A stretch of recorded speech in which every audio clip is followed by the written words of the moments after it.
Bien-aimés, une fois de plus, bonjour. Abonnez-vous toujours à cette page TikTok pour recevoir des messages. Bien, j'ai parlé l'autre jour,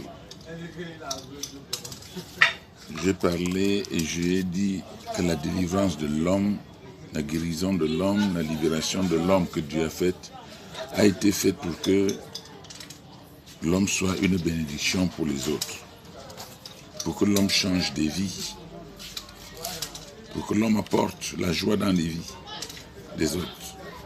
Mais comment apporter la joie dans la vie d'une autre personne? On ne peut apporter la vie, la joie, délivrer les autres que lorsqu'on est leader.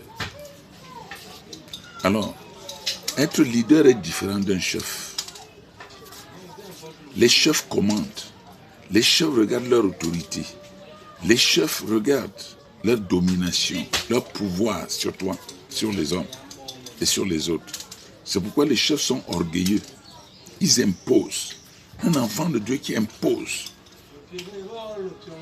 qui veut seulement qu'on l'entende, qu'on le comprenne, veut être un chef et non être un leader. Un leader est celui qui guide, qui se met devant, qui supporte patiemment les difficultés et qui montre aux autres comment supporter la difficulté, qui montre aux autres comment être prêt à affronter l'adversité. C'est ça un leader. Le leader ne se met jamais en arrière.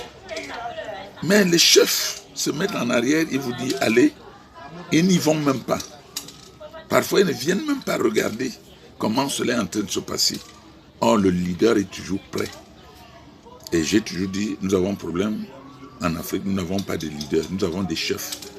Ils commandent, ils restent dans leur bureau, ils commandent, et puis vous allez faire, que ce soit bon ou mauvais, ils ne cherchent même pas parfois à s'enquérir. Or, le leader, comme David, était toujours devant le peuple, en train de chercher à s'enquérir. De quoi est-ce qu'il s'agit? Néhémie était un leader pour rebâtir la tour, pour rebâtir la muraille, pour rebâtir Jérusalem. Alors, qu'est-ce que tu es? Tu es un leader ou bien un chef? Le chef regarde sur son autorité, le leader regarde sur le salut des uns et des autres. Jésus a été leader, c'est pourquoi il s'est placé au devant. Quand la difficulté venait, il prenait la première place. Mais le chef, lui, s'écarte de la difficulté. Il fuit la difficulté. Que Dieu te bénisse, qu'il ouvre ton entendement et que tu sois leader dans ta famille, dans ton lieu de service, dans ton quartier.